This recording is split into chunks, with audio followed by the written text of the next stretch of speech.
maybe a negative. Or 0. Alright guys. So there are a couple nifty things in there. Now if you ever do something nifty, you have to go into it being really comfortable because you've changed the order of things. So you have to. So the nifty thing I'm talking about is if you add these two rows together, You get 0. you get 0, 0 here, right? Yeah. But that could mess you up if you're not sure how to be careful after that. You could lose a 0 or something. So if I get 0, 0 here, I'm going to start finishing these two columns out before I work on this column. I mean, that's the thing you can always fall back on is look at it column by column. Do I have 2 zeros in this column yet? No, we may attack that, right? So I don't know how many of you guys saw that. Did anybody just start doing Yes. All right, so most of us did that, I think. Let me do that. All right. So to kill this, 3. multiply this first row by 3, which would be equivalent to making this 3x plus 6y minus 3z equals 0 times 3 is 0. Right? So remember, anytime I'm doing anything here, it's as if I'm doing it to these equations. I just don't need to keep writing the freaking z, y, and x down. What's important is the numbers. That's what matrices are all about. So if I multiply this one by 3,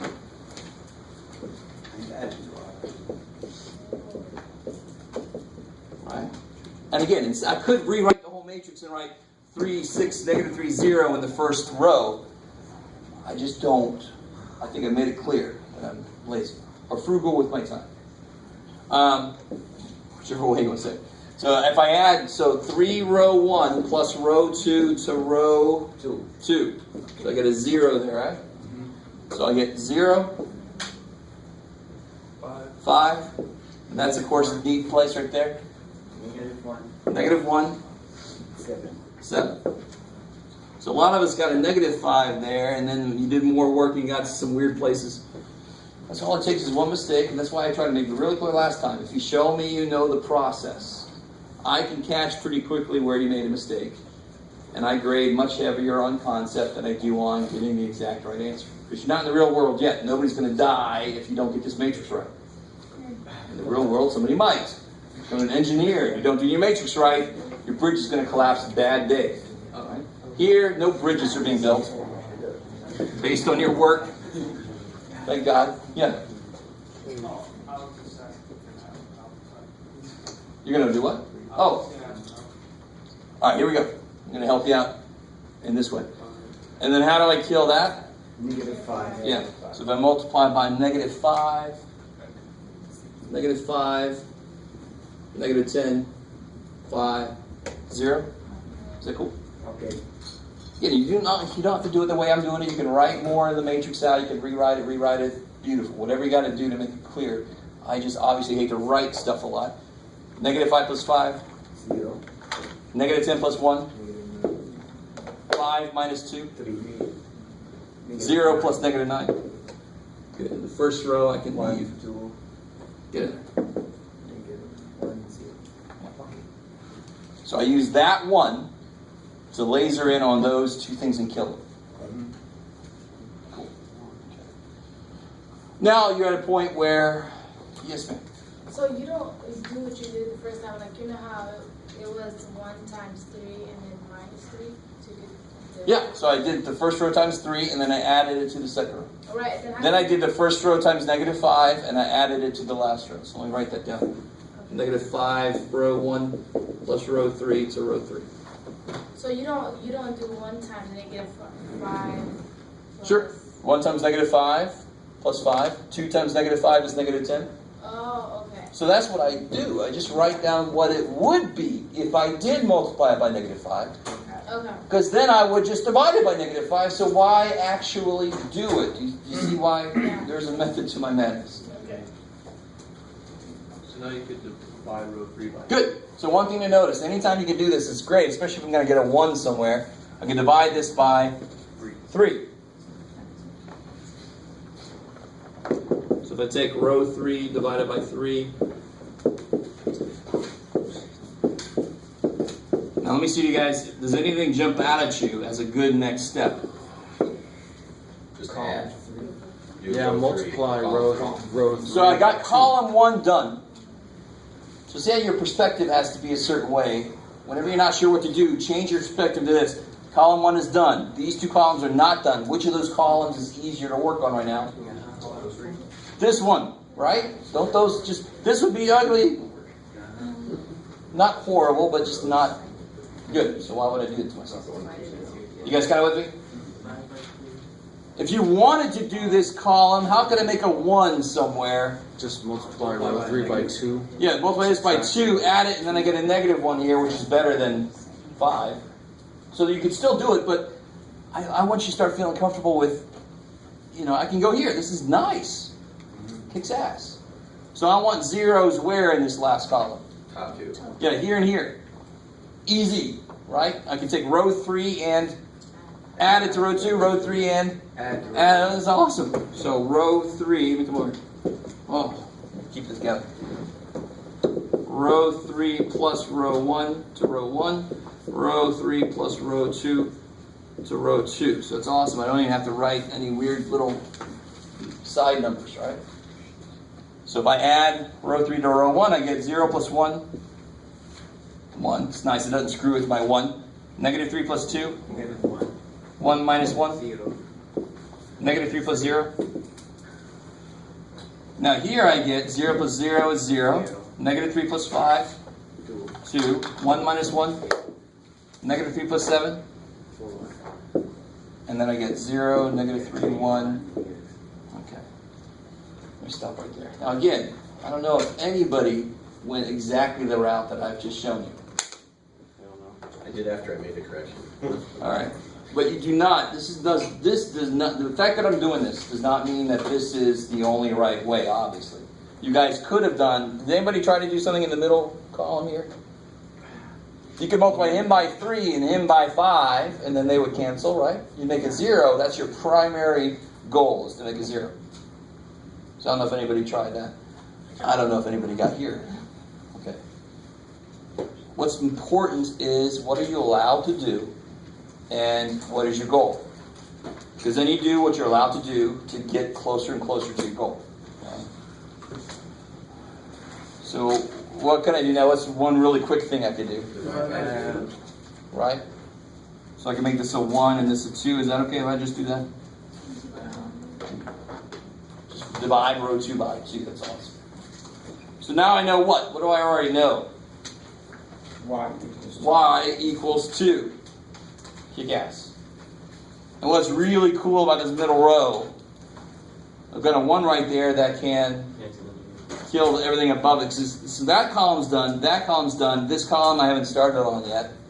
Now I can do it really easy because I've got a 1 in the middle. Yeah, so row 2 plus row 1. Beautiful. You can add these directly because that'll kill this negative 1. And those zeros won't screw with this 0 and the 1. It's beautiful. Right? Okay, good. So if I take... Come on backwards here. Row 2 plus row 1 to row 1. Let's do that first. So if I add row 2 to row 1, I get 1, 0. 0, 0. 0. Negative 1. Good, negative 1. So now I know that X is negative 1. I already knew that. Y is 2. Now between these two, how do I kill? Multiply row 3 by 3. Yeah, multiply this by 3. So if I take 3 row 2, because that's got the 1 in it, and that's a negative 3 over there, Plus. add it to row 3, I'm going to make a 0 here like it's supposed to be. Okay. So I get 3 times row 2 is there's a 3 there, and a 6 there. 0 plus 0 is 0. 3 minus 3 is 0. 1. 0 is 1. 1. 6 minus 3, 3. C3. So then X is negative 1, Y is 2, Z is... But please, the hardest thing for a student to do is to separate simple mistakes that anybody, me included, the best math person in the world will make a mistake somewhere. Simple mistakes anybody can make versus do you not even understand what the hell you're doing? Two very different situations. Just because you don't get to the right answer does not automatically mean you don't know what the hell you're doing. It's frustrating. But I'm looking to see, do you know what you're allowed to do? Are you doing it correctly? If you don't get to the exact right answer, I'm not going to take a ton of points off. Right? I'm going to give you most of the points if you show me you know how to do this. So those two questions you're only going to make it worth like 2 points, and if we get all the work right, we get 1.5. No. 40 points each. So if you get all of it right, you get 39. All right, so that was matrix stuff. Yeah.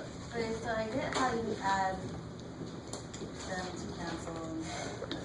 How did you divide? How do you know? Oh, so we divided 2 places. Anytime, especially, now if these are both -3s, for example, I can divide this. You see how they all are divisible by 3?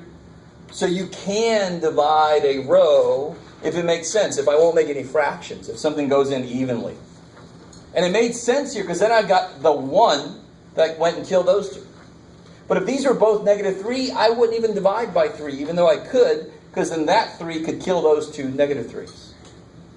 Do you see? So you can divide anytime a row has a number that goes in everywhere. But make sure that it makes sense. Make sure that you're not like going backwards, right? And then we divide it again here because they're both divisible by 2, right? So I can make a 1 here. Cool. Good.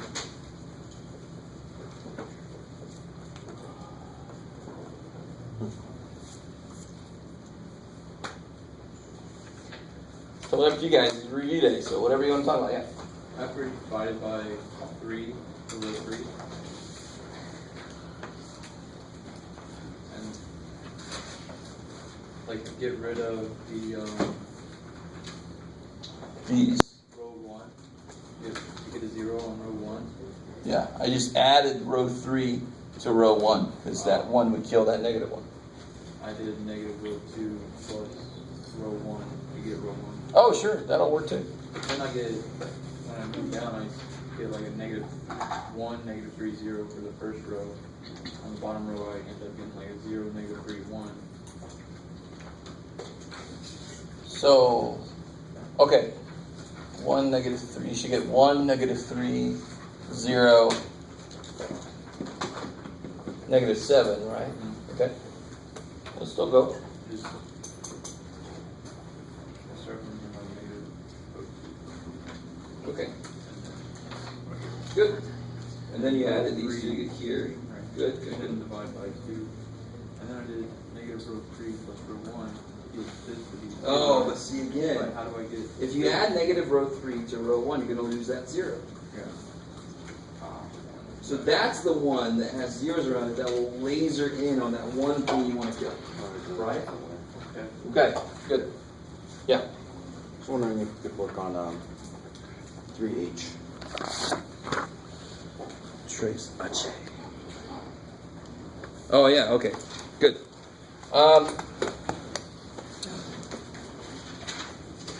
We did a few more.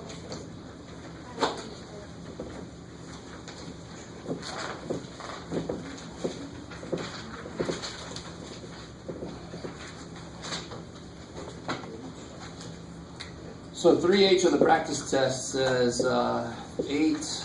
X205 minus 3. 2/3. Okay, cool. So what property, is there anything inside I could do? Just trying to follow order operations. No. Technically I could take that down, but I'm raising it to a negative power, so I want to see who's really going to be negative at the end. That's one way to do this. What property do I want to use? I don't know if you guys remember the name of it. Yeah, good. Power distribution. Just distribute the power through. So what I do, just to make it very clear to you and to me, just rewrite 8 to that power, x to the 2/5 to that power, y to the -3rd to that power. Right? Distribute that through.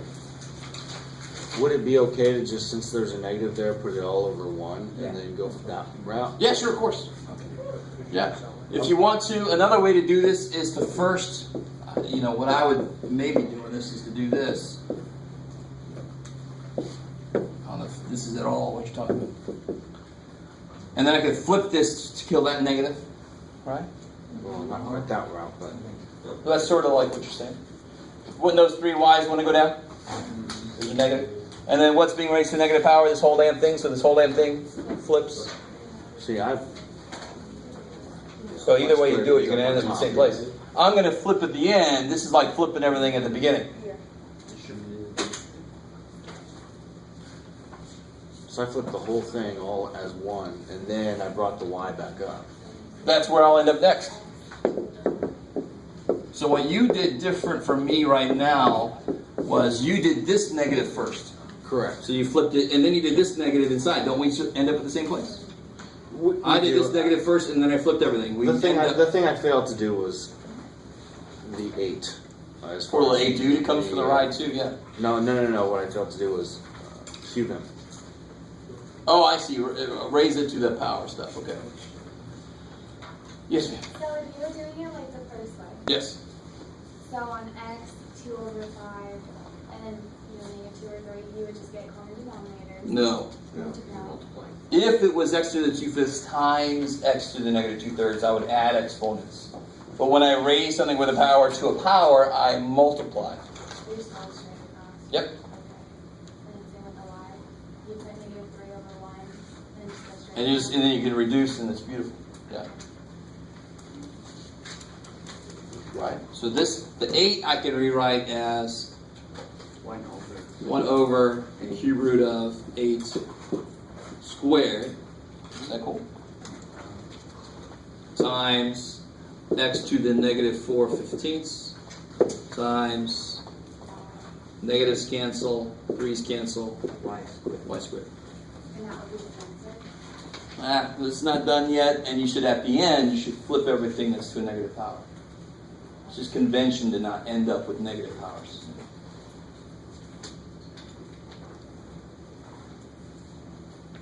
So you put on the y, you put positive 3 plus. They were negatives, but the negatives canceled. Right, so y is a negative 4/15.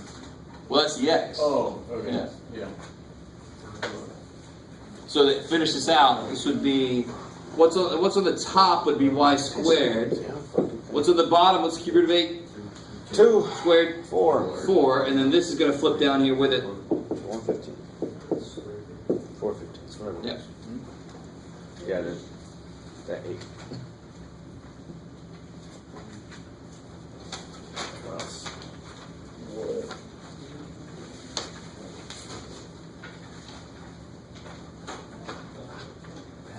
What is y squared going on? Because it's positive. Yeah. So this goes down because it's negative, and this is down. Yep. So since that negative 4 is negative, when you put it on the bottom, it's positive. That 4/15 is okay. Oh, here. Yeah. Yeah, powers change signs.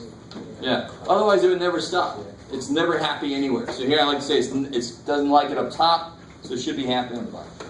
So when you're saying, I'm Think what you kind of switching numbers now. For graphing a cube, it's always that like funky. Where am I at? 7 Bravo. Oh, okay, gotcha. Yeah, so any even root, Is when you graph it, will look something like that, right? It might be moved around or something. Maybe somebody added 1, so the whole thing goes up. And the odd root is just going to be more complete in a way. It's going to look like that.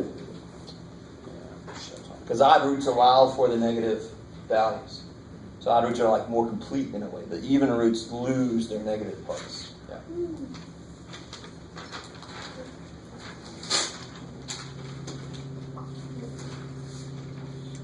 So when you're doing that graph, or to graph it, it wouldn't be for a cube root. It wouldn't be a greater than or equal to, just a Straight up, take everybody.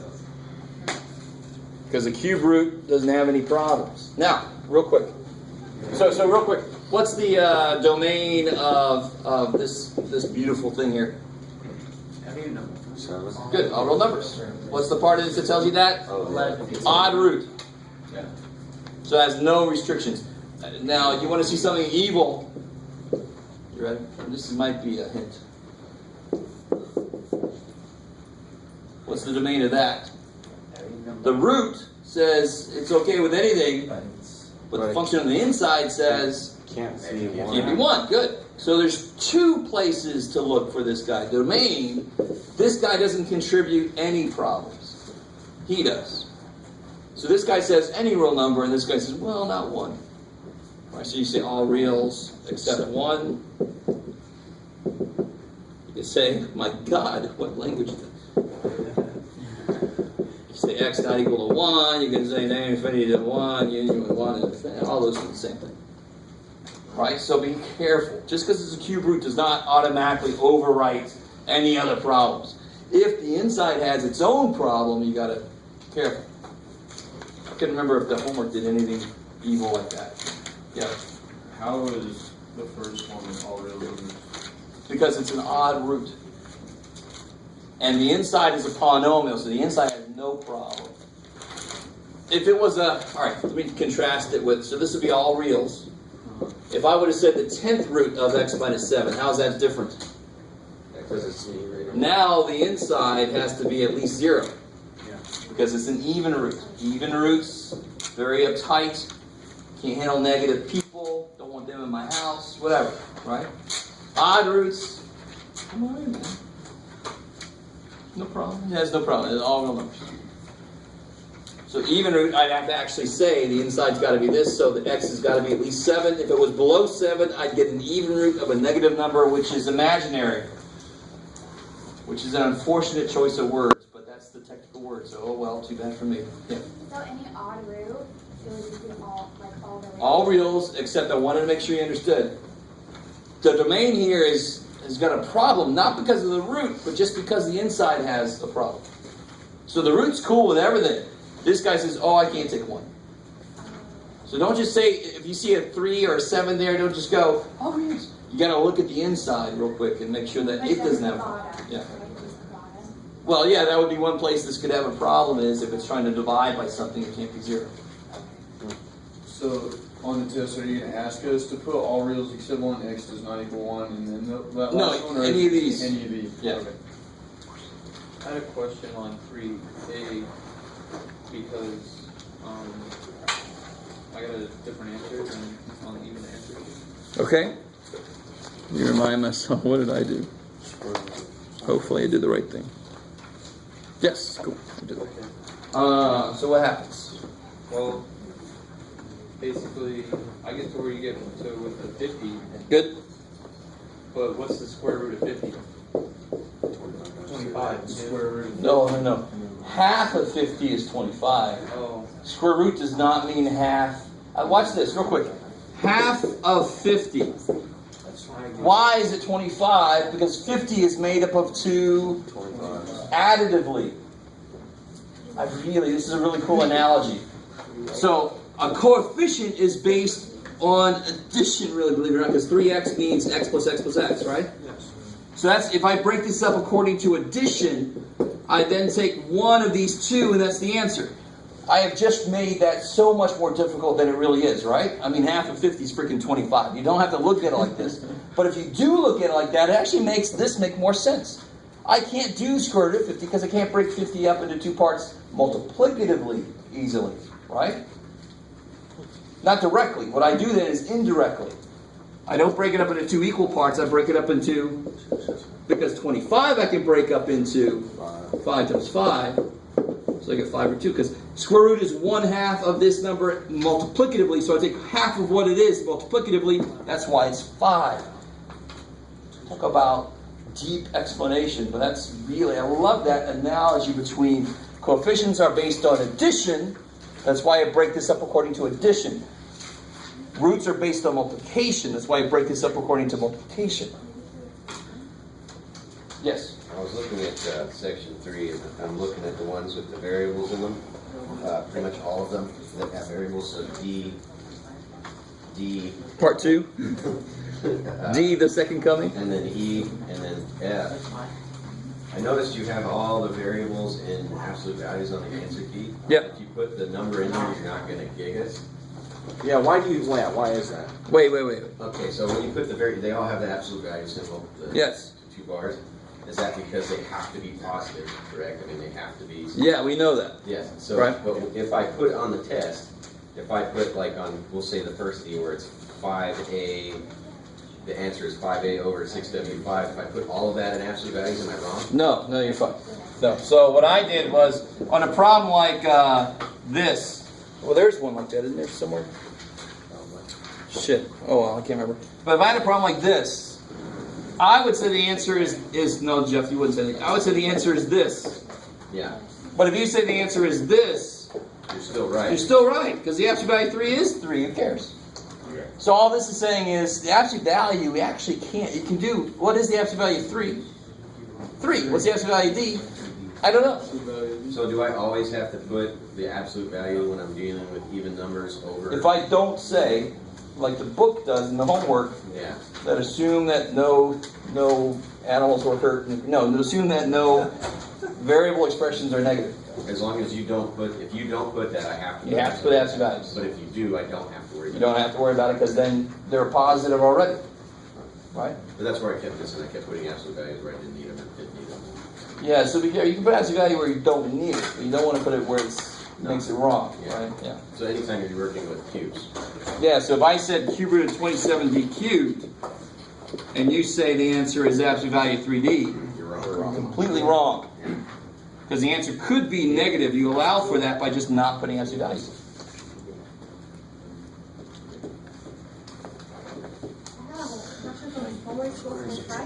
Where are we at? 12.5. Okay. Number 84. Work it and do it what you can. That's what. Ooh, I like it.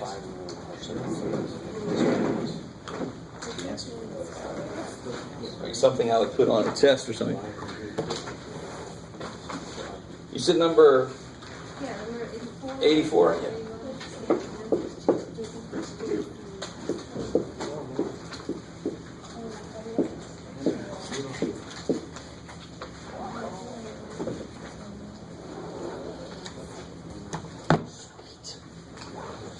So it's A 4B squared, right? No, of course not. Why not?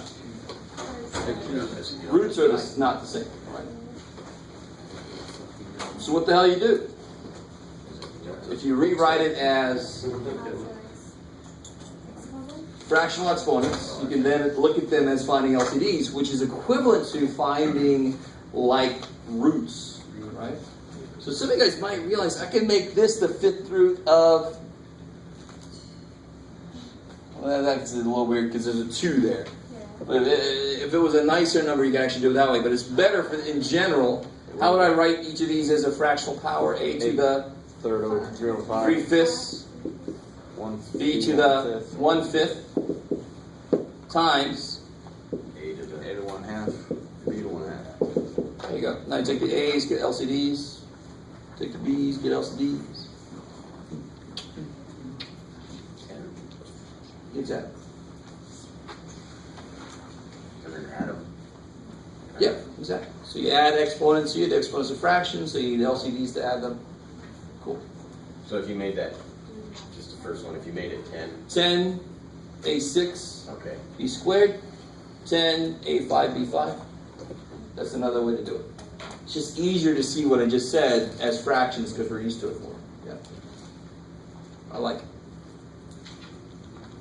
So we're like A to the 7. So let me kind of focus myself here. A to the 3/5 plus 1/2, right? My A's. 7.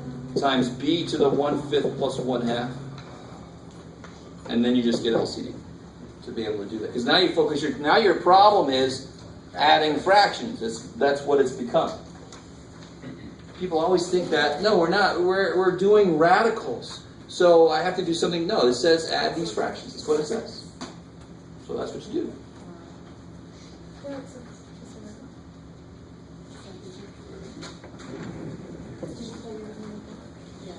Then once you've got those together, let's say they want you to fill it back in radical form. Since you're finding LCD, Let's see. it'd be the same thing. So what do you get? What's the LCD here? 10. 10. So it'll be A 610, 510, 1110. Is that cool? Times B to the 210. 210, 510, 710. Yeah. Not too good at doing the little stuff. That's all right. And So then you it'd could rewrite it as be the 10th A over 10th root of, A11.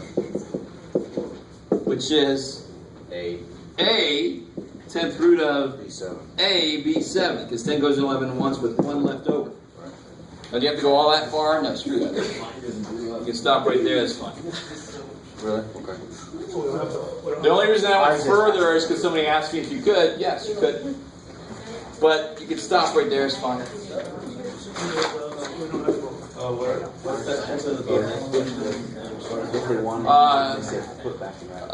What was it, 11.5, right? 11.5 was one I made extra credit. Did I make something? I don't remember making. That was it. Just 11.5. Yeah, just 11.5. For the homework. So if there is a question from 11.5 on a test, it would be in the bonus section. It's only fair. So you didn't have to do it, and then if it's on the test, it's exceptionally evil.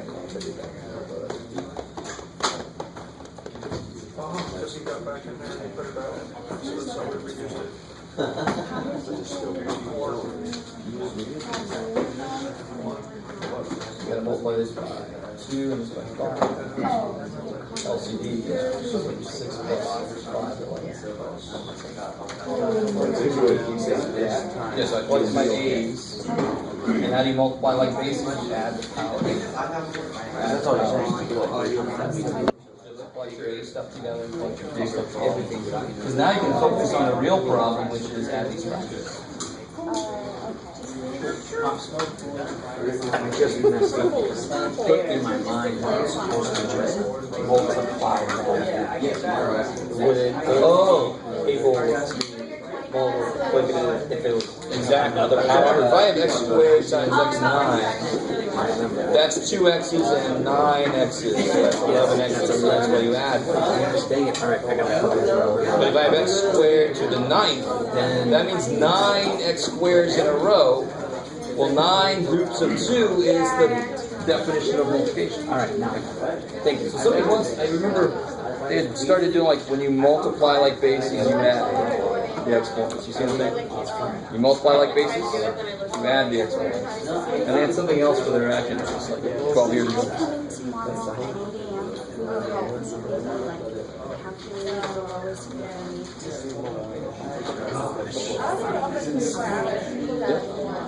Yeah, that's one thing. On Monday, I'm actually going to give out a sheet of grades that will have that on it also, but you can do it tomorrow morning. Yep. Where are we done? I should have. Well, I messed up there. Thank you. Are we done? It's up to you guys. 3 kids.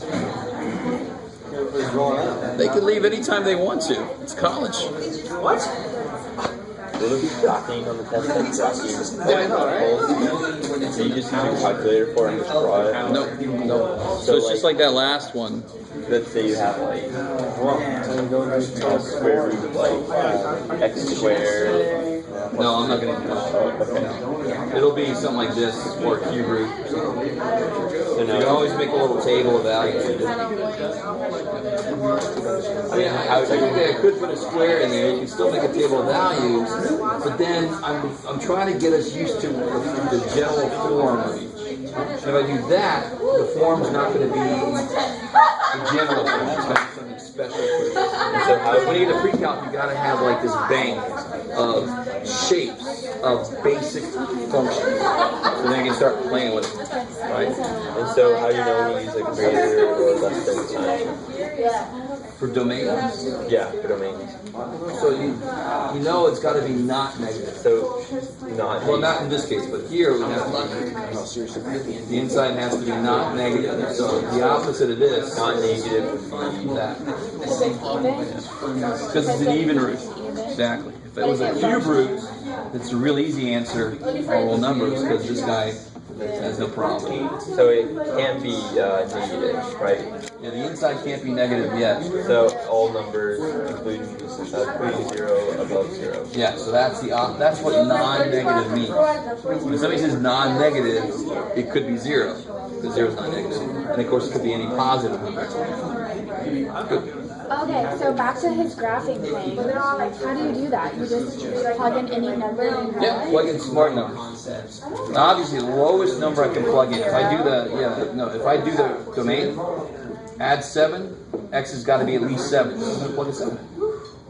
That's the lowest it could be. And when I plug a 7 in, I get square root of 0, I get 0. So another smart thing to plug in here, what's another number I could take the square root of? I could take the square root of 1. Well, what do I plug in to get 1? 7? 7 minus 7 is 0. 0. Oh, 8. 8, because then 8 minus 7 is 1, square root of 1 is 1. The next smart number to get would be 4 in here. What do I plug in to get 4? What number minus 7 is 4? I don't know, you can either start on Friday or Saturday. 11. Yeah, 11. So if I plug 11 in, you get 11 minus 7 is 4, square root of 4 is...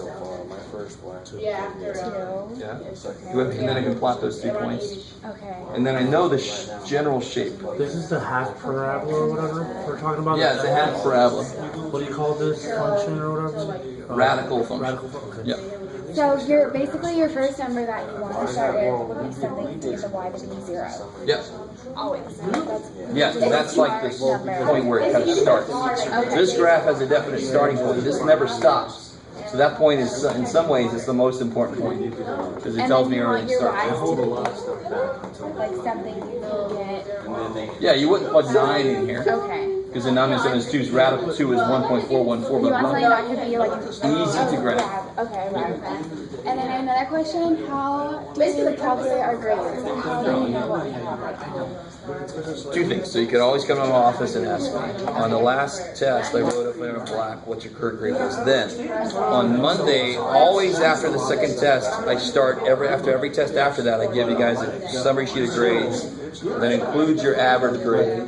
That includes what your average grade would be if you had all the homework turned in, if you had none of the homework turned in. You with me? Yeah. So on Monday, I'll have all that officially in a piece of paper. Anytime before that or after you come to my office, you can look. Okay, because my last one was a 65. So what now? On the top of my test, it was a 65.